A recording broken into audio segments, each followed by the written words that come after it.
agradecer.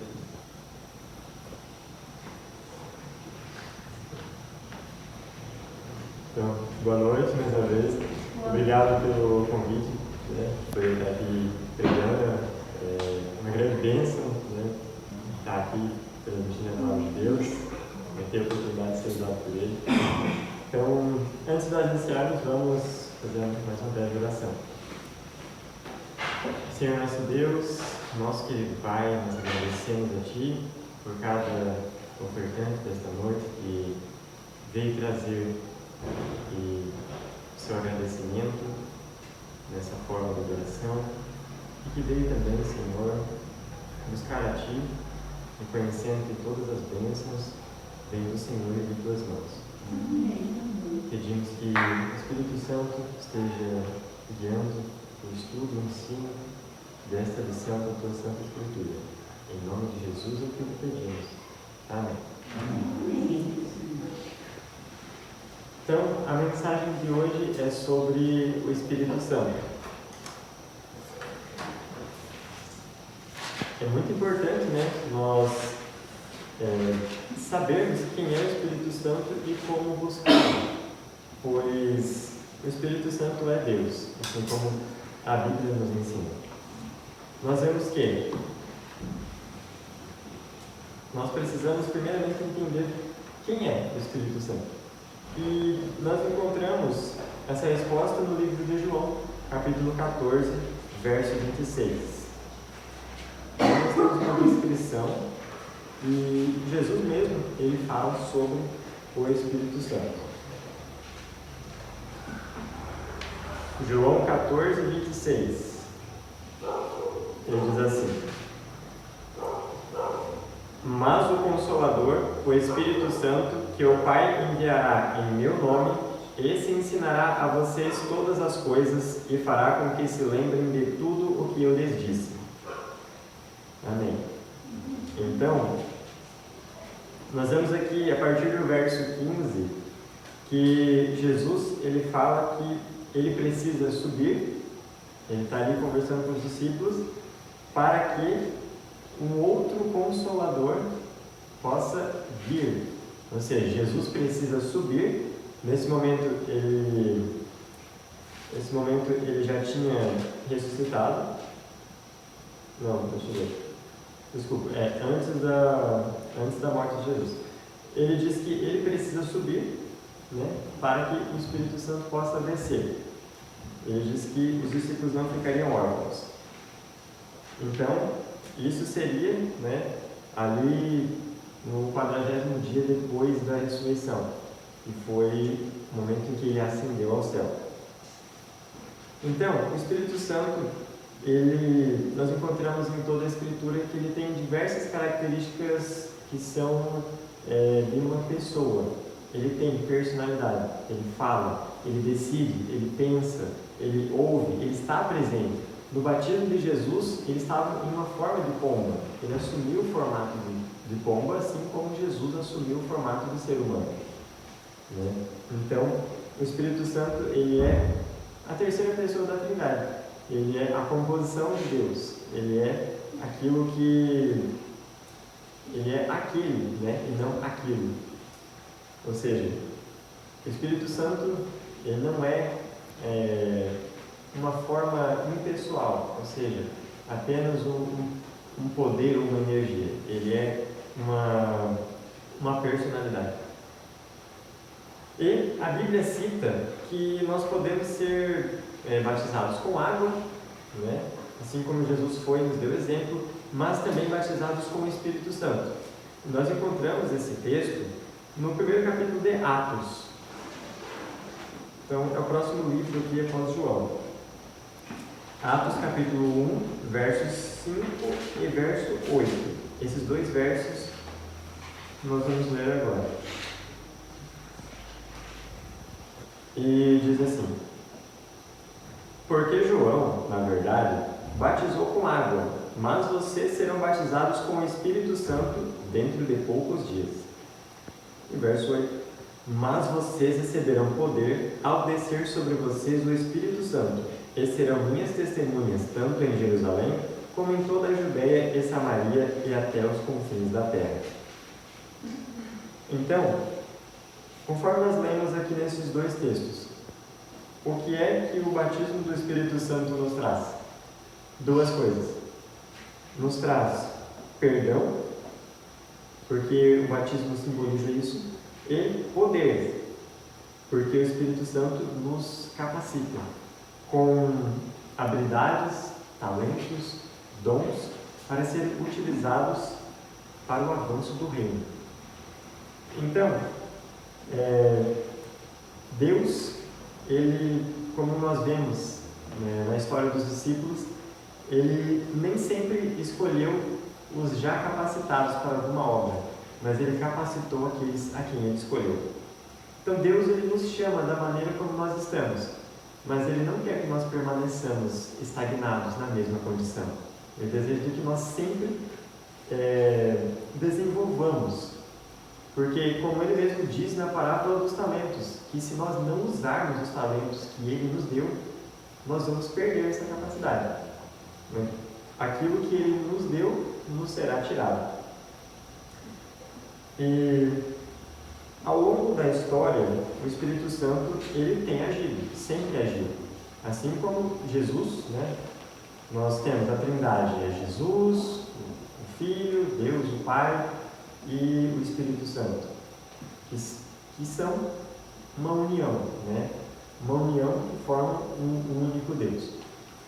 Então, na criação, nós vemos lá nos primeiros capítulos de Gênesis, nós vemos lá a palavra no plural, e façamos o homem, nossa imagem e semelhança. Então, nós vemos que a Trindade sempre esteve presente, sempre existiu, nunca teve um começo e nunca terá um fim. Então, o Espírito Santo e Jesus e o Pai sempre são eternos e da mesma essência.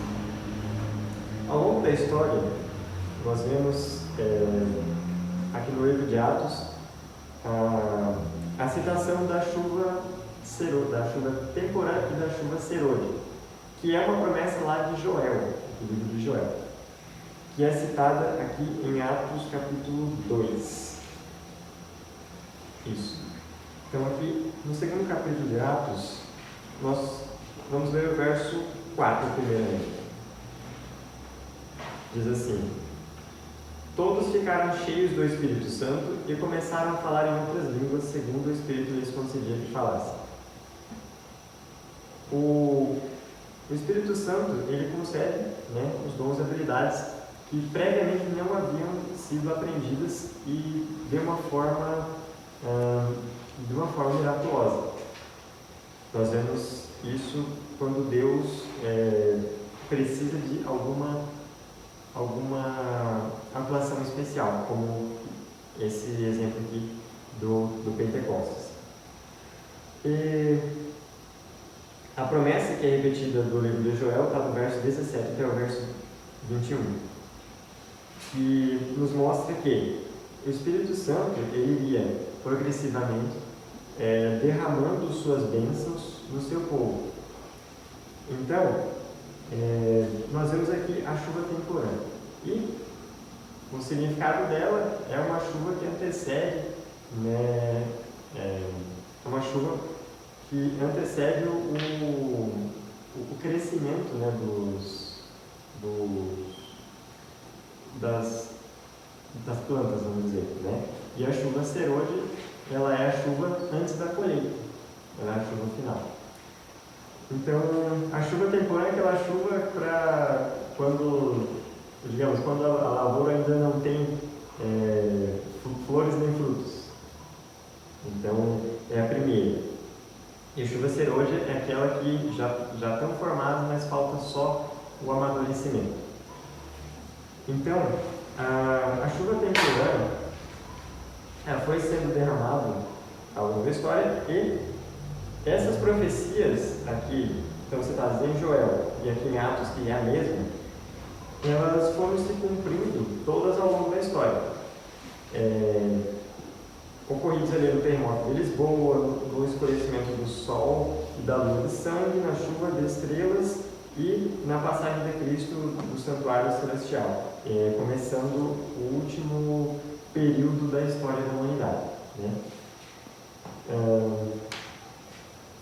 E nós podemos perceber de que a chuva serôdia, que é aquilo de que nós almejamos, oramos por isso, esperamos e clamamos, ela tem um significado um pouquinho diferente do que às vezes alguns de nós imaginamos que seja. Por quê? Nós esperamos que nós vamos orar e então Deus miraculosamente irá enviar o seu poder e algo extraordinário irá começar a acontecer. E isso é verdade.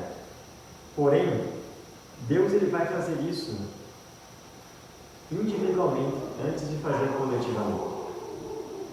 Ou seja, uma chuva, ela ocorre como?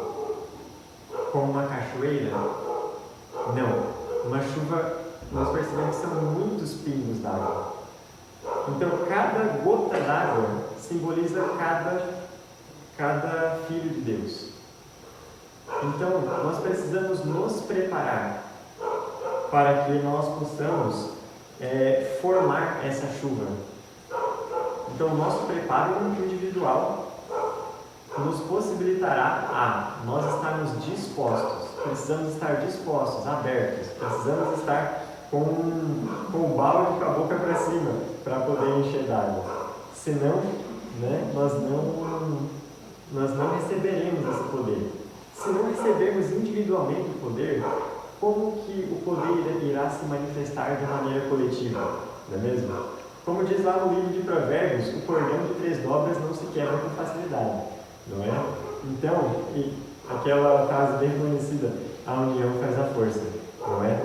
Então, para que possamos ver, né, essa corrente do Evangelho bem forte, né? Nós precisamos que cada elo seja igualmente fortificado.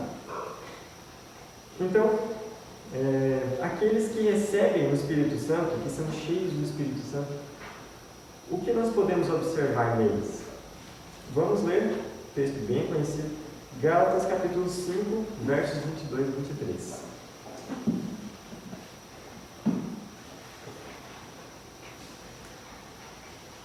Alguém gostaria de ler?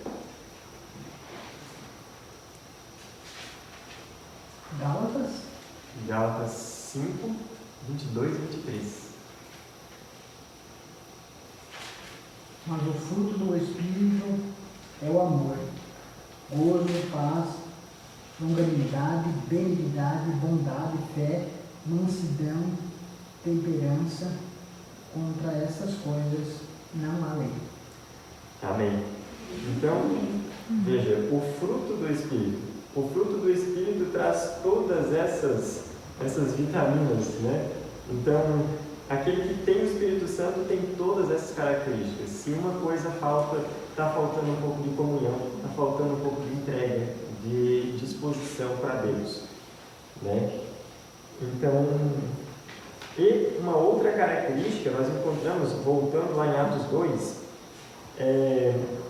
nos versos 46 e 47, nós percebemos, né, que aqui no texto de Gálatas nós lemos qual é o resultado da ação do Espírito Santo de maneira individual. Agora, de maneira coletiva, nós vemos aqui em Atos 2, que diz assim, que eles diariamente perseveravam unânimes no templo, partiam pão de casa em casa e tomavam suas refeições com alegria e singeleza de coração, louvando a Deus e contando com a simpatia de todo o povo. Enquanto isso, o Senhor lhes acrescentava dia a dia os que iam sendo salvos. Amém? Não é isso que nós queremos? Não é isso que nós almejamos? De que o povo seja unido, com o mesmo propósito, com o mesmo objetivo, caminhando na mesma direção, perseverando, sem desanimar, todos de igual modo, com Cristo sendo o seu centro. E veja, eles se reuniam, partiam pão de casa em casa, estavam com as pessoas seguindo o exemplo de Jesus e sempre estavam comendo com alguém, e por isso que chamaram de comilão, né, que comiam com os pecadores. E sempre com alegria, singeleza de coração, porque o nosso Rei muito em breve virá. E nós almejamos esse tão glorioso dia.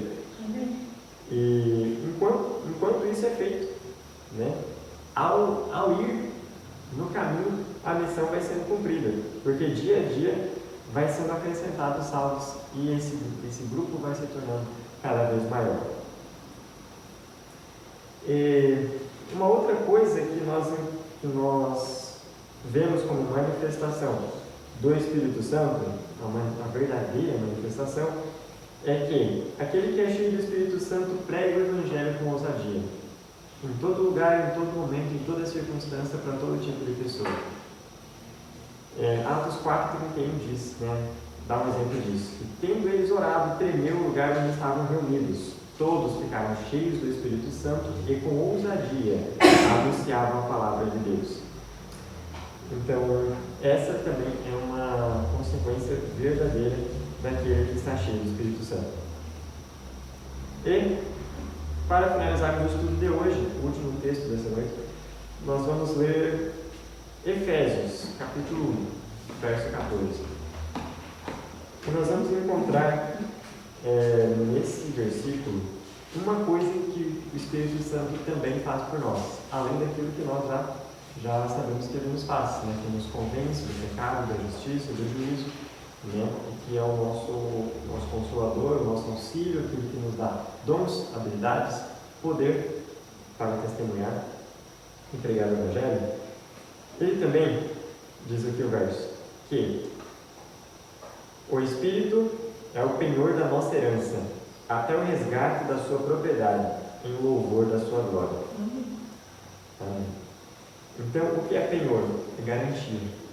Então, o Espírito Santo é quem garante que nós receberemos essa herança, que é a glória, honra e imortalidade, que nos serão concedidas na volta de Jesus, por Ele mesmo. Né? Então, Ele nos resgatará, Ele resgatará a sua propriedade. Né? Nós somos dele, que somos seus filhos, para louvor e glória do nome de Deus. Amém. Amém. Então, vamos cantar o hino